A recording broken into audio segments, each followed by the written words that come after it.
Hello दोस्तों, स्वागत है आप सभी का हमारे यूट्यूब चैनल पे। तो आज हम लोग एक नया टॉपिक स्टार्ट करने वाले हैं। इसके कुछ क्वेश्चन करेंगे जो कि एक बहुत ही कठिन चैप्टर माना जाता है मॉडर्न हिस्ट्री में। तो इस चैप्टर का नाम देखिए, गवर्नर है, गवर्नर जनरल और वाइस रॉय। हमारे जो मॉडर्न हिस्ट्री में जो गवर्नर रहे थे इन भारत के, गवर्नर जनरल और वाइस रॉय, तो उनके बारे में क्या क्वेश्चन देखते हैं। तो चलिए, ये क्वेश्चन जो है जीएस पॉइंटर घटना चक्र से लिया गया है।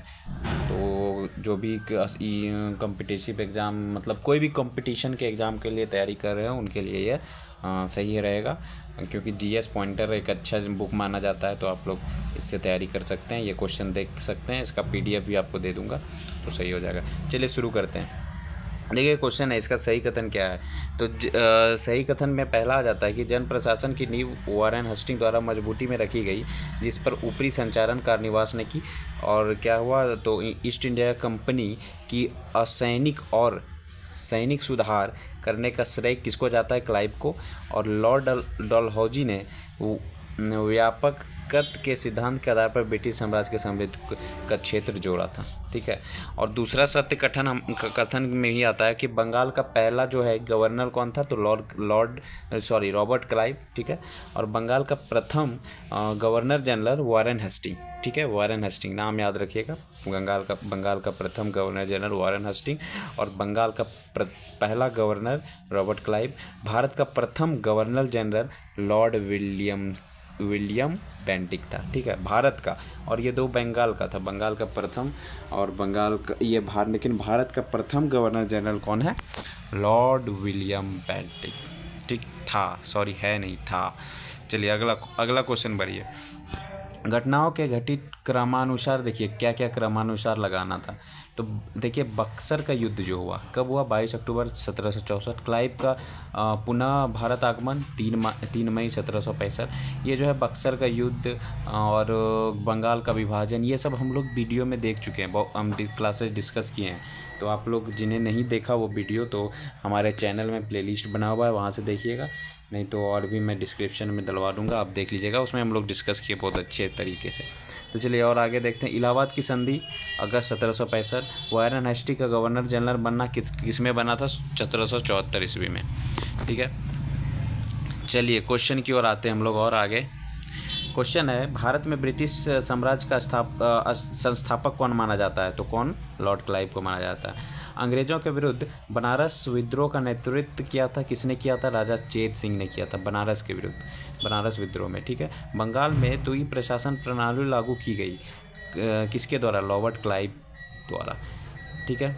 और यहाँ पे अगला कथन है हमारे पास, बंगाल की एशियाटिक सोसाइटी की स्थापना वॉरेन हेस्टिंग के काल में हुई थी और उसने सर विलियम जोन्स के पक्ष में उक्त विद्ध संस्था की अधिकता का प्रस्ताव अस्वीकार कर दिया था।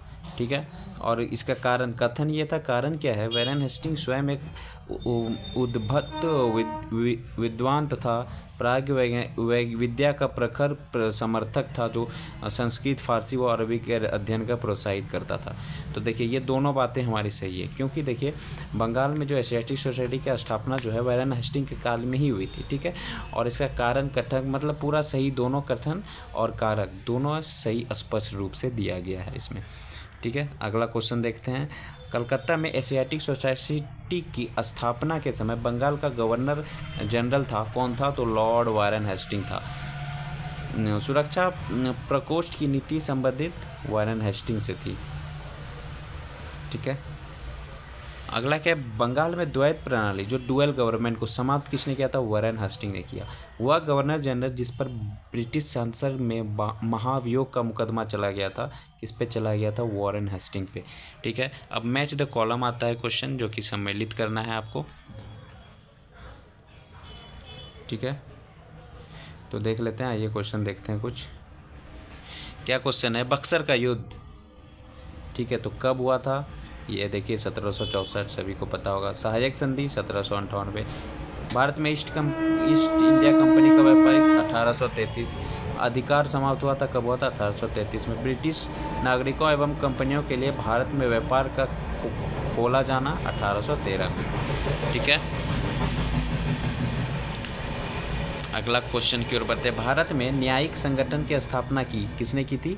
लॉर्ड कार्नवालिस ने किया था। ठीक है, वह गवर्नर जनरल जिसने भारत की प्रविदाउत सिविल सेवा कोवेन ये जो है सिविल सेवा ऑफ इंडिया जो है, ठीक है, जो कि एक सृजन किया था, जो कि कालांतर में भारतीय सिविल सेवा के नाम से जाना था। पहले इसको जाना जाता था कोवेंडेट सिविल सेवा ऑफ इंडिया। ठीक है, लेकिन अब इसको भारतीय सिविल सेवा के नाम से भी जानी गई उसके बाद में। तो इन्होंने किसने शुरुआत किया था? तो इसका सही उत्तर आप देख लीजिएगा, कार्नवालिस ने किया था। 18वीं शताब्दी में उत्तरार्ध के प्राय कंपनी बहादुर की शानो शौकत का स्थानीय प्रतिनिधि कहा जाता है। किसको? दरोगा को। लॉर्ड कॉर्नवालिस की कब्र स्थित कहाँ पे है? गाजीपुर में। 1802 ईस्वी की बशीन की संधि पर हस्ताक्षर हुए थे अंग्रेज तथा बाजीराव सेकेंड के मध्य। लॉर्ड वेजेली के सहायक संधि को स्वीकार करने वाला पहला मराठा कौन था? तो मराठा कौन था? पेशवा बाजीराव सेकेंड। सहायक संधि को क्रियान्वित किया गया लॉर्ड वेजेली के काल में। सहायक संधि व्यवस्था को स्वीकार करने वाला प्रथम भारतीय देशी शासक कौन था? तो हैदराबाद के निजाम ने ही सहायक संधि को पहले व्यवस्था रूप से स्वीकार करने वाला पहला भारतीय देशी शासक बना था। तो इसके बारे में हम लोग और भी बहुत वीडियो देख चुके थे, आप वो ज़रूर देख लीजिएगा, आपको बहुत ही आसानी मिलेगी समझने में। चलिए अगला देखते हैं। हैदराबाद, मैसूर, अवध तथा सिंधिया में लॉर्ड वेजेली के सहायक संधि करने वाले राज्य का पहला क्रमानुसार देखिए। सबसे पहले तो संधि जो हस्ताक्षर हुआ था हैदराबाद, फिर मैसूर, फिर अवध तथा सिंधिया लोग किया था। सुगौली की संधि हुई थी 1815 ईस्वी में।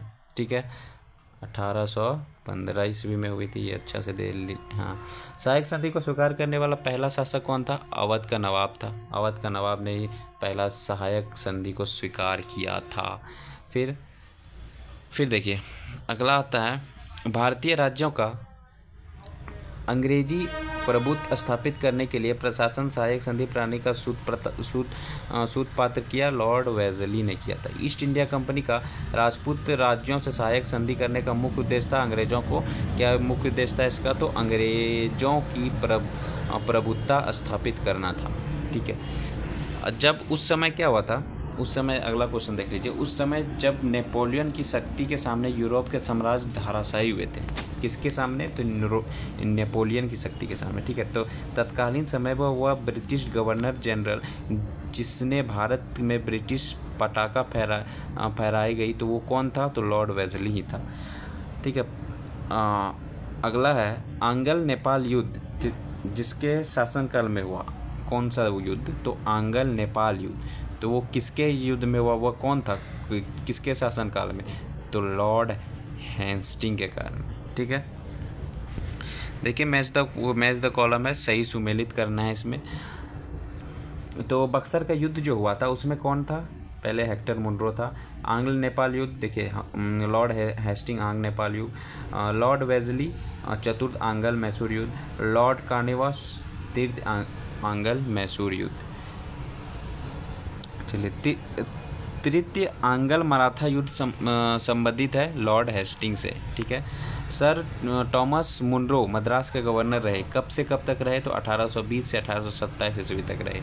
तथा कथित कुशासन के आधार पर जिस गवर्नर जनरल ने मैसूर राज्य के प्रशासन को ले लिया था वह क्या था? वो कौन थे? तो लॉर्ड विलियम बेंटिंग थे। गवर्नर जनरल को तृतीय आंग्ल मैसूर युद्ध से संबंधित कौन था? तृतीय आंग्ल मैसूर युद्ध जो हुआ उससे संबंधित गवर्नर जनरल का नाम क्या था? तो लॉर्ड कार्नवालिस। ठगों के दामन से संदर्भ था। देखिए जो ये है कैप्टन स्लीमैन जो हैं ये ठगों के दमन से संबंध रखते थे। ठीक है, और देखिए अगला आता है आपका एक बहुत पॉइंट है, बहुत ज़रूरी एकदम क्वेश्चन पे मतलब एग्जाम में आ ही जाता है। तो सती प्रथा पर पाबंदी जो लगाई थी, सती प्रथा पर प्रथम जो पाबंदी लगाई थी किसने? विलियम बेंटिंक ने। विलियम बेंटिंक के द्वारा सती प्रथा जो समाप्त की गई वो किस ईस्वी में? तो 1829 ईस्वी में। ठीक है, याद रखना है। बंगाल से दासों के निर्यात को रोक लगाया गया, किस ईस्वी में रोक लगाया गया? 1789 ईस्वी में। लॉर्ड डलहौजी द्वारा अवध का अंग्रेजी राज्य में विलय हुआ था, किस कारण हुआ था? तो कुप्रशासन के कारण ही अवध में विलय हुआ था। अवध का जो विलय हुआ था, मतलब ये देखिए, अवध का जो विलय किया था ना अंग्रेजों ने अपने में, तो अंग्रेज राज में जो आरोप लगा दिया था, अवध पे आरोप लगा दिया था। किसका आरोप? तो कुप्रशासन का आरोप लगा दिया था। कुछ भी आरोप लगा के ये लोग हड़प लेते थे, क्या कीजिए, साला बहुत दो जात सब था ये लोग।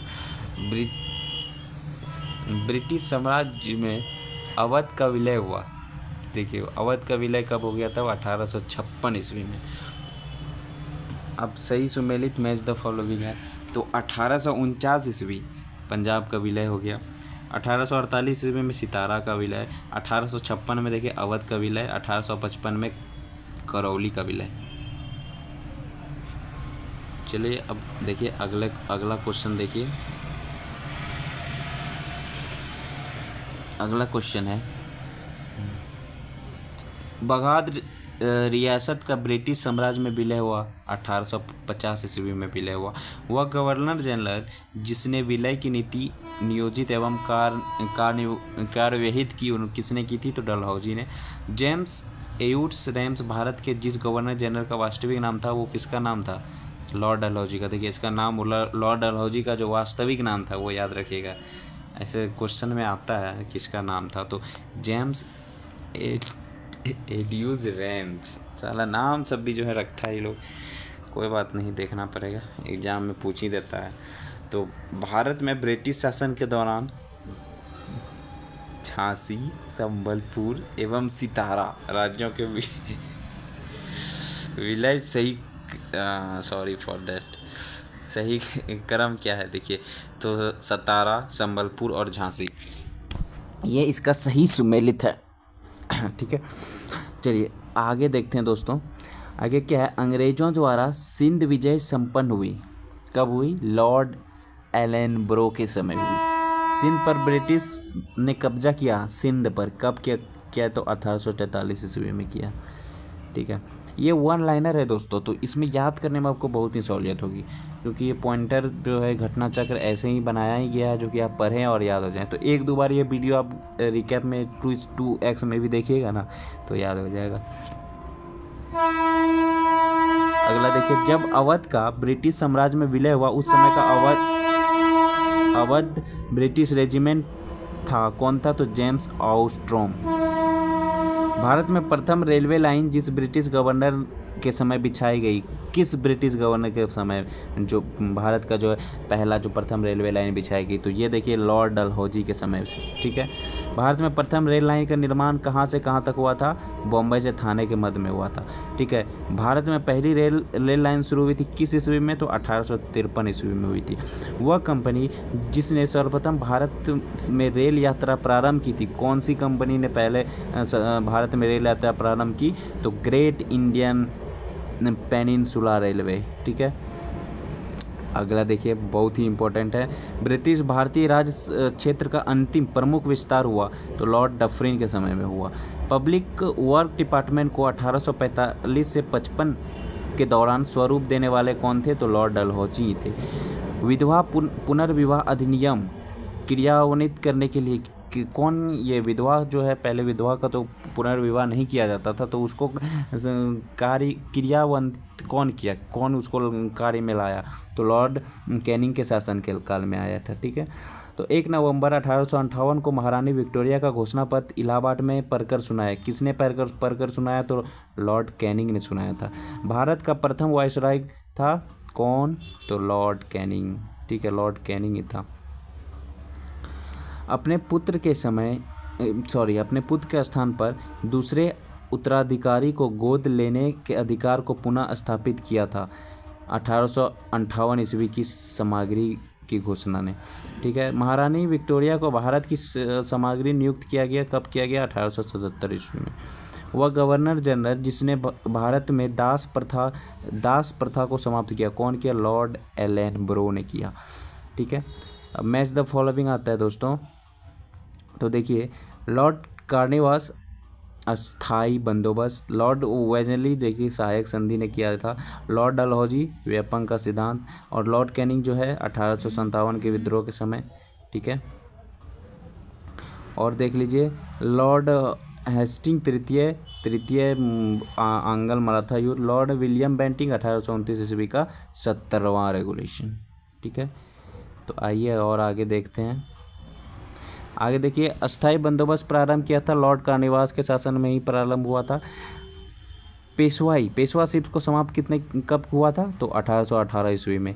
सही सुमेलित इसमें भी है, देखिए सर जॉन शोर और लॉर्ड एनबरो सिंध का विलय हुआ, निष्क्रियता हुई, और फिर लॉर्ड डलहौजी जो है अवध का जो विलय किया था। ठीक है, तो लॉर्ड डलहौजी के समय लॉर्ड वेजली जो है जब चतुरांगल मैसूर युद्ध हो रहा था तो वो वहाँ कौन थे? तो लॉर्ड नेतृत्व लॉर्ड वेजली कर रहे थे। ठीक है, और है देखिए लॉर्ड डलहौजी जो है विलीनीकरण, ये तो फिर से पढ़े थे, रिपीट हो रहा है। देखिए लॉर्ड डलहौजी अवध का विलीनीकरण हुआ। लॉर्ड डफरिन भारतीय राष्ट्रीय कांग्रेस की स्थापना के समय लॉर्ड डफरिन थे। Lord William Bentinck charter act 1833 जो पारित हुआ था उस समय जो थे lord William Bentinck. Lord Lytton जो थे वो द्वितीय अफगान युद्ध का प्रारंभ होना, तभी वो लॉर्ड लिटन थे। ये सब ससुराल, ये सबको लॉर्ड बोल के लॉर्ड होया, ये सब लॉर्ड तो क्या बोलेंगे ये लोग को, ऐसे लटिन बोलिए, लिटन बोलिए इसको, लिटन विलियम बेंटिंग। चलिए आगे देखिए, राजपूताना की देसी रियासतों के समय वर्ष 1817 से 18 की अधीनस्थ संधि की बातचीत हुई थी चार्ल्स मेटॉफ ने। ठीक है, वह गवर्नर जनरल जो चतुराईपूर्ण निष्क्रियता की नीति के साथ जुड़ा, जॉन लॉरेंस। ठीक है, भारत में द्वितीय विविधीकरण प्रारंभ हुआ था लॉर्ड मयो के समय में। सब में लॉर्ड लगाया, क्या बोलेंगे लोग लॉर्ड। भारत में अंग्रेजों के समय प्रथम जनगणना कब हुई थी? तो वही मयो के कार्यकाल में। ठीक है, वह वाइसराय जिसकी हत्या अंडमान निकोबार द्वीप समूह में जब वे भ्रमण कर रहे थे एक दंडित अपराधी द्वारा की गई। किसकी की गई? मयो के द्वारा। मयो का जो है लॉर्ड मयो ऐसे ही घूम रहा था वहाँ अंडमान निकोबार में, तो वहीं पे मार दिया उसको। ठीक है, तो वही याद रखिएगा। अफगानिस्तान के प्रति एक जोश भरी उग्र फॉरवर्ड नीति का अनुसरण करने वाला गवर्नर जनरल कौन था? वही लिटन। भारत का वाइसराय सबसे दीर्घकाल तक रहा, कौन? वही लॉर्ड लिंथियांगो, लॉर्ड कर्जन, द्वितीय सर्वाधिक कार्यकाल में वही रहा। भारत में स्थानीय स्वयं सत्यासी संस्था 1882 ईस्वी में शतक की गई। कब की गई? तो रिपन के द्वारा की गई। इल्बर्ट बिल विवाद का संबंध किससे है? यूरोप के लोगों के मामलों की सुनवाई के लिए भारतीय न्यायाधीशों पर लगाई गई उपयोगिता को हटाने के लिए। महिलाओं तथा बच्चों को कार्यविधि की घटित को सम्मिलित करना तथा राष्ट्रीय शासन को आवश्यक नियम बनाने के लिए प्रेरित करने के लिए फैक्ट्री अधिनियम का जो अभिग्रहण किया गया वो लॉर्ड रिपन के द्वारा उसी के कार्यकाल में किया गया। तो भारत में स्थानीय स्वायत्त शासक का जनक किसे माना जाता है? रिपन को माना जाता है, स्थानीय स्वायत्त शासन का। ठीक है, लॉर्ड रिपन को ही माना जाता है लॉर्ड। देखिए मैच द कॉलम है, देखिए क्लाइव भारत में दोहरा डुअल शासन जो लाए थे क्लाइव। बेंटिंग अंग्रेजी शिक्षा। चार्ल्स मेटॉफ प्रेस पर से प्रतिबंध हटाया था। लॉर्ड विलियम बेंटिंग सती प्रथा पर निषेध उसने बंद किया था। लॉर्ड रिपन स्वायत्त शासन। लॉर्ड कर्जन बंगाल का विभाजन जो किया था। भारतीय पुरातत्व सर्वेक्षण की स्थापना हुई थी कब? लॉर्ड कर्जन के काल में। प्राचीन स्मारक संरक्षण एक्ट पारित हुआ था लॉर्ड कर्जन के काल में। ठीक है, लॉर्ड कर्जन के काल। भारत में कर्जन के प्रशासन की तुलना औरंगजेब से की गई। किसने की थी? जी.के. खोगले ने की थी। जी.के. गोखले ने। इंपीरियर कैडेट कॉर्प्स की स्थापना लॉर्ड कर्जन के द्वारा किया गया। भारत में ब्रिटिश शासन साम्राज्य के दौरान Lord Curzon, Chelmsford, Lord Harding तथा लॉर्ड इरविन वायसराय का सही कालाम अनुसार, देखिए उसका सही अकॉर्डिंग टू उसका जैसे डेट वो आया उसके अकॉर्डिंग लगाना है इसको, ठीक है। मतलब कौन पहले आया, तो लगे Lord Curzon, Lord Harding, Lord Chelmsford, Lord Irwin, ठीक है। इस तरह ही प्रशासन काल के अनुसार है ये लोग। असैनिक प्रशासन 1905 के संदर्भ में सही कथन क्या है? लॉर्ड कर्जन ने प्रांतीय सीमाओं को पुनर्गठित करने का निर्माण किया था। पूर्वी बंगाल और असम में ही इन्होंने नामक एक नया प्रांत को बनाया था। फूट डालो और राज करो नीति किसने मतलब कौन अपनाया था? तो कौन कौन अपनाया था ये नाम देखिए, लॉर्ड कर्जन और लॉर्ड मिंटो, इन्होंने ही बोला था फूट डालो और शासन करो। ये लोग कर भी क्या सकता था, यही करेगा। तो देखिए, मुझे विश्वास है कि कांग्रेस अपने विनाश की तरफ जा रही है और मेरी यह बड़ी इच्छा भारत में रहते होगी कि इसके शांतिप्रिय निधन के लिए इसका सहायक बनूं। यह कथन किसने कहा था? ये कथन कौन दिया था? तो लॉर्ड कर्जन ने बोला था ये, कि मुझे विश्वास है कि कांग्रेस अपने विनाश की तरफ जा रही है और मुझे यह बड़ी इच्छा है भारत में रहते होगी और शांतिप्रिय निधन के लिए इसका सहायक बनूं, ऐसे बोला था इसने। देखिए, वह गवर्नर जनरल जिसने सबसे पहले पृथक निर्वाचन मंडल की व्यवस्था मुसलमानों को जिताने व उन्हें अंग्रेज के विरुद्ध लड़ने के लिए इस्तेमाल की, किसने किया? तो लॉर्ड मिंटो ने किया था। पृथक निर्वाचन मंडल, ठीक है। देखिए, भारत में एकमात्र यहूदी वायसराय जो था वो कौन था? लॉर्ड रीडिंग, ठीक है, यहूदी, याद रखिएगा। अब मैच द कॉलम आता है। पिट्स इंडिया एक्ट कौन लाया था? वारेन हेस्टिंग के समय का था। Doctrine of lapse Dalhousie. Vernacular press Lytton. Ilbert bill Ripon, ठीक है। ठगी का दामन विलियम्स बेंटिंग। रिंग प्रेस की नीति वारेन हेस्टिंग, ठीक है। ब्रिटिश शासन की राजधानी का कलकत्ता से दिल्ली स्थानांतरण किसके काल में हुआ था? तो लॉर्ड हार्डिंग के काल में हुआ था। पहले कहाँ था? कलकत्ता से था ना, कलकत्ता से फिर दिल्ली किया था। किस काल में किया था? तो 1911 के काल में। तो ये सब मैंने डिस्कस किया है, वीडियो में अच्छे से पढ़ाया है, तो आप लोग वो वीडियो देखिएगा, आपको बहुत नॉलेज उसमें मिल जाएगी आपको। सारे अच्छे से डिस्कस किए हम लोग। देखिए, अगला क्वेश्चन सही सुमेलित। देखिए, चूक का सिद्धांत, हड़प नीति जो है डलहौजी। बंगाल का विभाजन लॉर्ड कर्जन। बंगाल में दोहरा शासन क्लाइव। सामाजिक सुधार बेंटिक, ठीक है। अगला जो है देखिए, ये मैच द कॉलम है, ये देख लेना है। बंगाल में फोर्ट विलियम प्रेसिडेंसी जो है ये कब कौन किया था? तो चार्ल्स कार्निवास, और कार्निवास के गवर्नर रेगुलेटिंग एक्ट 1773 के अधीन आया था पहला, ठीक है। भारत का गवर्नर जनरल चार्टर एक्ट 1833 के अधीन जो आया था वो कौन लाया था? तो जेम्स एंड्रयू ब्रॉज, डलहौजी का अर्ल और मार्क्सिस। भारत का गवर्नर जनरल और वाइसराय जो है इंडियन काउंसिल एक्ट जो 1858 के अधीन आया था वो मिंटो का, अर्ल और फिर कनिंगडम, ठीक है। और देखिए, गवर्नर जनरल और सम्राट का प्रतिनिधि गवर्नमेंट ऑफ इंडिया जो 1935 का अधिनियम जो आया था, ठीक है, वो किसके काल का था? तो देख लीजिए, आर्कीबाल्ड पार्नी वेवेल बाइकाउंट और अर्ल वेवेल, ठीक है। वह वाइसराय जिसके कार्यकाल में भारतीयों को राय बहादुर और खान बहादुर उपाधियां प्रदान प्रारंभ हुआ, किसके काल में? तो कैनिंग के काल में हुआ था।